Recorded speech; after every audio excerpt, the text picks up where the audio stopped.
Hello বন্ধুরা, তো কেমন আছো সবাই? আমি আবার চলে এসেছি তোমাদের কাছে আমার নতুন ভিডিও নিয়ে। তো বন্ধুরা, welcome back to my channel. এখন ঘড়িতে বাজে সকাল 7টা। আমি বেরিয়ে পড়েছি সকাল সকাল, ফ্রেশ হয়ে স্নান টান করে বেরিয়ে পড়েছি। আর এই যে সকাল সকাল ব্যাপারটা, সকালে বেরোনোর জিনিসটা, মানে এই সকালবেলা দেখবে একটা ফ্রেশ হাওয়া, একটা ফ্রেশ নিঃশ্বাস, একটু ঠান্ডা ঠান্ডা ওয়েদারটা থাকে। আমার তো খুব ফেভারিট লাগে এই টাইমটা সব থেকে হচ্ছে আমার ফেভারিট। সেটা আমি আগের ভিডিওতেও তোমাদেরকে বলেছি। আর হ্যাঁ, আজকে কোথায় যাচ্ছি? আজকে আমি যাচ্ছি আসানসোলের একটা চৈত্রসেলে মার্কেট, সেখানে। আশা করি অনেকেই গেছো সেখানে। তো আমি আজকে যাচ্ছি সেই আসানসোলের চৈত্রসেলে মার্কেটে। ওখানে একটু ঘোরাফেরা করব, কিছু কেনাকাটা করব, আর তোমাদেরকেও দেখাবো বাজারটা। তো চলো আর দেরি না করে চলে যাই সেখানে। ভিডিওটি আমার ভালো লাগলে অবশ্যই যেন লাইক, কমেন্ট অ্যান্ড শেয়ার করবে। আর চ্যানেলটিতে নতুন হলে অবশ্যই চ্যানেলটিকে সাবস্ক্রাইব করে দেবে। তো চলো বন্ধুরা, শুরু করে দিই আমাদের আজকের জার্নি। তো চলো আর দেরি না করে সোজা চলে যাই বাস স্ট্যান্ড, অ্যান্ড বাস স্ট্যান্ডে গিয়ে সোজা বাস ধরে আসানসোল।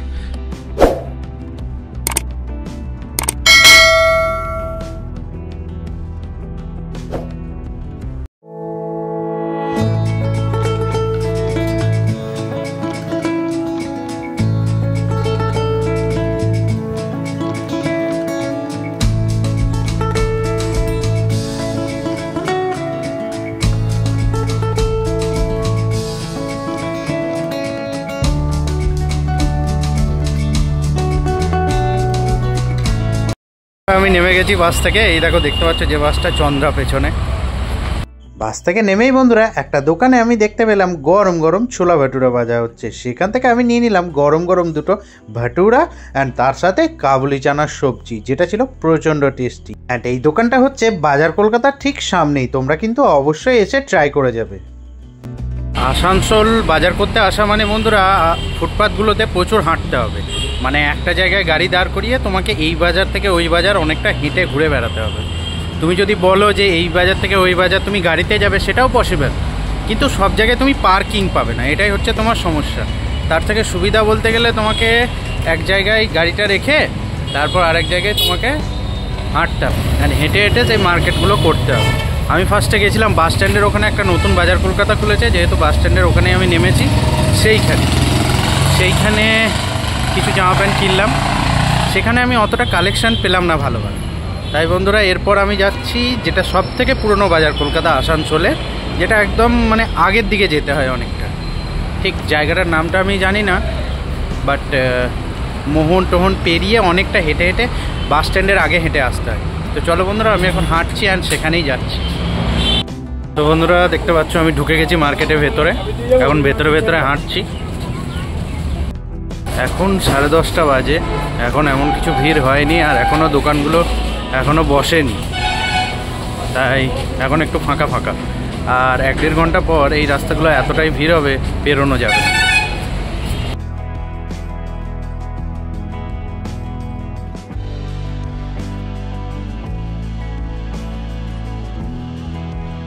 প্রথমেই বন্ধুরা আমি চলে গেলাম বাজার কলকাতা মলে। সেখান থেকে কিছু জামা প্যান্ট সিলেকশন করে নেবো বলে। বেসিক্যালি আমার ওপিনিয়ন এটাই বলে, সব বাজারগুলোর মধ্যে, মানে বাকি যে মলগুলো রয়েছে সেগুলোর থেকে বাজার কলকাতাতেই সব থেকে ছেলেদের কালেকশানটা প্রচুর থাকে। কারণ আমি শুনেছি বাজার কলকাতার নিজস্ব ছেলেদের জামা প্যান্ট তৈরির ফ্যাক্টরি আছে, তাই হয়তো একটু রিজনেবল রেটে অনেক ভালো ভালো কালেকশান এখানে পাওয়া যায়। আমার মতো তোমাদের আর কার এই বাজার কলকাতাতে বাজার করা প্রিয় বা ভালো লাগে, তারা কিন্তু অবশ্যই কমেন্টে জানাবে। আমি সেখান থেকে নিয়ে নিলাম দুটো শার্ট,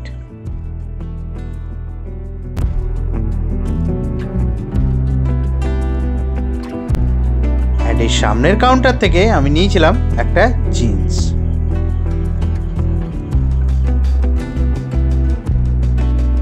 বন্ধুরা, বাজার কলকাতা থেকে শপিং করা হয়ে গেল। এই দেখো, শপিং করে নিলাম।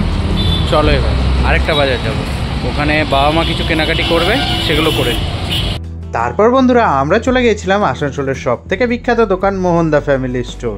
কারণ বাবা অ্যান্ড মা এখান থেকেই শপিং করবে, কারণ এটা হচ্ছে আমার বাবা অ্যান্ড মায়ের সব থেকে প্রিয় দোকান। তোমরা আর কে কে আছো যারা এই মোহনদা ফ্যামিলি স্টোরে শপিং করতে ভালোবাসো, তারাও কিন্তু কমেন্ট করে জানাবে। তারপর বন্ধুরা একটা দোকানে এই ঘড়িটা দেখে পছন্দ হলো, তাই নিয়ে নিলাম।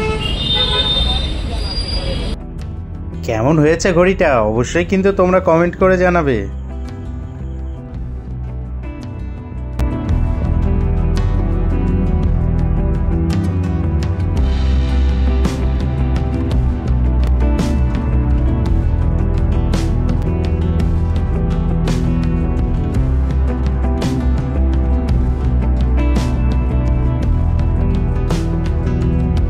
তারপর বন্ধুরা আমরা চলে গেলাম শ্রী লেদার্সের শোরুমে, অ্যান্ড সেখান থেকে এই কিটোটা চয়েস করলাম। কেমন হয়েছে বন্ধুরা অবশ্যই কিন্তু কমেন্ট করে জানাবে।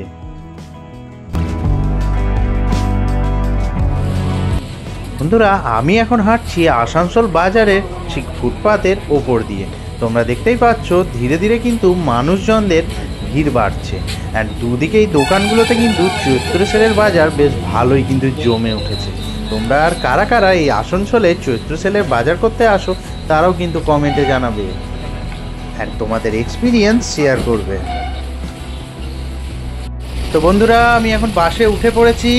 আসলে আমাদের বাজারও কমপ্লিট হয়ে গেছিলো, অ্যান্ড রোড ক্রস করার সময় আমরা দেখতে পেলাম যে বাসটা দিয়ে আমি এলাম আসানসোল, সেই বাসটাই আবার ফেরত যাচ্ছে। তাই তাড়াতাড়ি বাসটাকে দাঁড় করিয়ে আমি উঠে পড়লাম বাসে।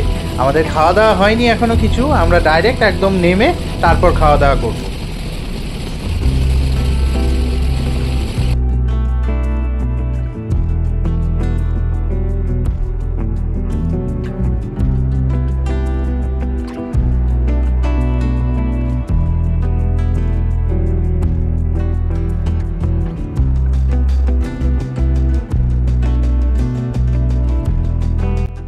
বন্ধুরা আমাদের গাড়ি এখন পাণ্ডবেশ্বরে হল্ট করেছে, এখানে 10 মিনিট দাঁড়াবে, তারপর এখান থেকে আবার বেরিয়ে যাবে সোজা বাড়ি।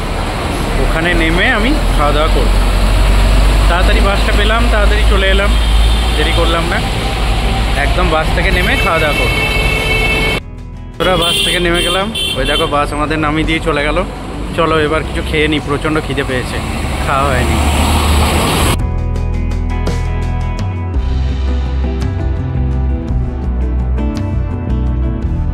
সেখান থেকে নিয়ে নিয়েছিলাম একটা ইন্ডিয়ান থালি। প্লেটটা দেখে মনে হচ্ছে তাই না যে খাবারটা এইভাবে কেন দিয়েছে। বেসিক্যালি আমাদের খেতে যেতে অনেকটা লেট হয়ে গেছিলো, তাই আমরা হোটেলে গেছি ঠিক শেষ মুহূর্ততে। তখন খাবার বলতে গেলে প্রায় শেষ, তাই শেষ মুহূর্তে গিয়ে আমরা যেমন ভাত, তার সাথে আলু পোস্ত, তার সাথে একটা সবজি অ্যান্ড আলু ভাজা, একটু পাঁপড় ভাজা, একটু ডাল, তাই থালার মধ্যেই সব কিছু একসাথে দিয়ে দিয়েছিল।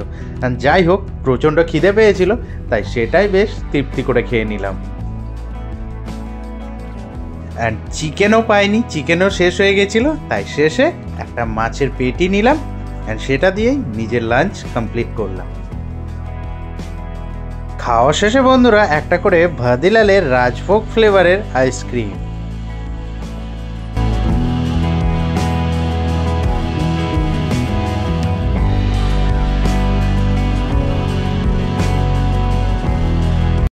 তো বন্ধুরা খাওয়া দাওয়া হয়ে গেল। খাবারগুলো মোটামুটি অ্যাভারেজ ছিল, শেষ পোর্শনে পেলাম তো, মানে খাবার শেষ হয়ে গেছিলো আর কি, শেষ অবস্থাতে পেলাম। মোটামুটি ছিল খাবারগুলো, খুব ভালোও না খুব খারাপও না। তাছাড়া খিদের চারে খেলাম তো, মানে প্রচণ্ড খিদে লেগে গিয়েছিলো, সেই খিদের চারে খেলাম। তো খিদেটাও হচ্ছে একটা তরকারি, মানে খিদে পেলে সব খাবারই মানে অমৃত লাগে। বেসিক্যালি ওখানে আমার আসানসোলে কেসটা কী হলো, আসানসোলে বাজার হয়ে গেছিলো আমাদের। বাজার হয়ে যাওয়ার পরেই হঠাৎ করে দেখলাম, মানে মেন রোডের পাশেই তো ফুটপাথ মার্কেটটা, আমরা বাজার করে হাঁটছিলাম বাস স্ট্যান্ডের দিকে, তখনই দেখলাম বাসটা ক্রস করছে, অ্যান্ড তখনই হাত দেখিয়ে বাসটাকে দাঁড় করিয়ে তাড়াহুড়ো করে চেপে পড়লাম। তাই সেই টাইমটা তোমাদেরকে আমি দেখাতে পারলাম না, অ্যান্ড বাসে চেপে তারপর তোমাদেরকে দেখালাম। তো বন্ধুরা চলো, খাওয়া দাওয়া তো কমপ্লিট, অ্যান্ড আজকের মার্কেটিংও হয়ে গেছে, কেনাকাটাও হয়ে গেছে, অ্যান্ড সত্যি কথা বলতে আমার বাড়ির কাছাকাছিও আমি চলে এসেছি। তো চলো বন্ধুরা আজকের ভিডিও আমরা এখানেই শেষ করব। ভিডিওটি যদি ভালো লাগে অবশ্যই ভিডিওটি লাইক করবে অ্যান্ড কমেন্ট করে জানাবে তোমাদের ভিডিওটি কেমন লাগলো। অ্যান্ড তোমরা কারা কারা আসানসোলের চৈত্র সেল বাজার করতে যাও অ্যান্ড কেমন লাগে তোমাদের এক্সপিরিয়েন্স কিন্তু অবশ্যই কমেন্টে শেয়ার করবে। অ্যান্ড তুমি যদি আমার চ্যানেলে নতুন হও চ্যানেলটিকে সাবস্ক্রাইব করে পাশে থাকা বেল নোটিফিকেশানটি অন করে দেবে, যাতে আমার নেক্সট ভিডিওগুলো মিস না যায়। তো চলো বন্ধুরা, আজকের মতো টাটা বাই বাই আমরা এখানেই জানাবো। দেখা হবে তোমাদের সাথে আবার আমার নেক্সট ভিডিওতে। ততক্ষণ ভালো থাকো, সুস্থ থাকো অ্যান্ড দেখতে থাকো আমার চ্যানেল বেঙ্গল ইজ বোনফায়ার। সবাইকে লাভ ইউ অল, টাটা।